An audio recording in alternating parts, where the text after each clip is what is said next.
നമുക്ക് എന്തായാലും അസ്ഹരി ഉസ്താദിന്റെ അറിവിന്റെ പിന്നാലെ ഒന്ന് പോയി നോക്കാം. കിട്ടുമെന്നറിയില്ല. പിടിച്ചിരുന്നോളി.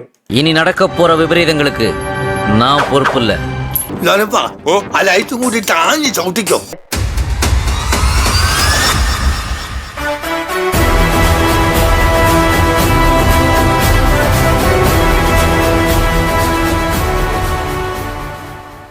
എന്നാൽ ഇനി ഞാനത് പറയാം, ആരും ഞെട്ടരുത്. 5 രൂപയ്ക്ക് വെക്കുന്ന ലെയ്സ് എന്ന് പറഞ്ഞ ജൂതന്മാരുടെ ഒരു ചിപ്സ് ഉണ്ട്. ഷാജിയേട്ട്, നമ്മൾ പോലും അറിയാതെ അധോലോകമായി മാറി കഴിഞ്ഞിരിക്കുന്നു ഷാജിയേട്ടാ. എന്താണത് കഴിച്ചാൽ പിന്നെയും പിന്നെയും കഴിക്കാൻ ആഗ്രഹം വരുന്നത്? കാഴ്ചയിൽ സുന്ദരനും ജാതിയിൽ ഉയർന്നവനും വിദ്യാഭ്യാസം സമ്പന്നായതുകൊണ്ടാവാം. മണ്ണെണ്ണയിൽ പൊരിക്കുന്നത് കൊണ്ടാണ്.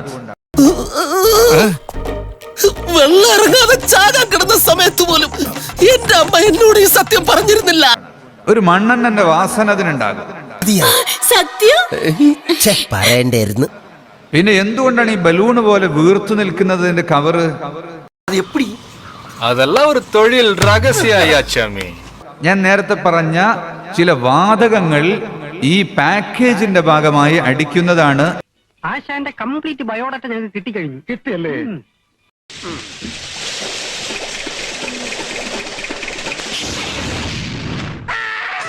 ഇപ്പൊ എന്താ ഉണ്ടായേ? എന്തിനാ ആളുകൾ പടക്കം പൊട്ടിച്ചേ? ഇന്ന് വിഷുവാ.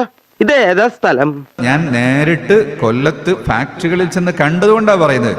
വെറുതെ സാറിന് അങ്ങനെ തോന്നുന്നുണ്ടെങ്കിൽ ചിലപ്പോ ഞാനായിരിക്കാം. ഇതൊക്കെ എന്ത്?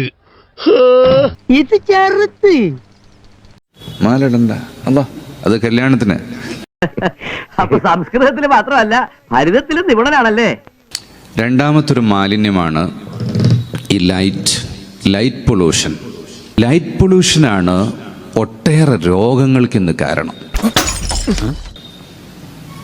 നമ്മുടെ നാട്ടിൽ പണ്ടുണ്ടായിരുന്നൊരു ബൾബുണ്ട്, അതിൻ്റെ ഉള്ളിൽ ചുവന്ന ഒരു കമ്പി കഷ്ണം കത്തും. ഞാൻ ഓർക്കുന്നു, വല്ലാതെ ഓർക്കുന്നു. അതുകൊണ്ട് ശല്യമില്ല. പിന്നെ ഫ്ലൂറസെന്റ് വന്നു.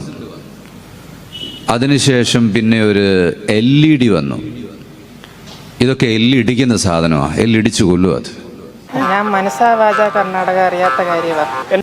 ഇത് മനുഷ്യന്റെ കണ്ണിലൂടെ കയറിയാൽ അത് ഹാർട്ടിലെത്തുകയും കിഡ്നി തകരാറാക്കുകയും ഹാർട്ട് തകരാറാക്കുകയും ഒരുപാട് അസുഖങ്ങളുണ്ടാക്കും.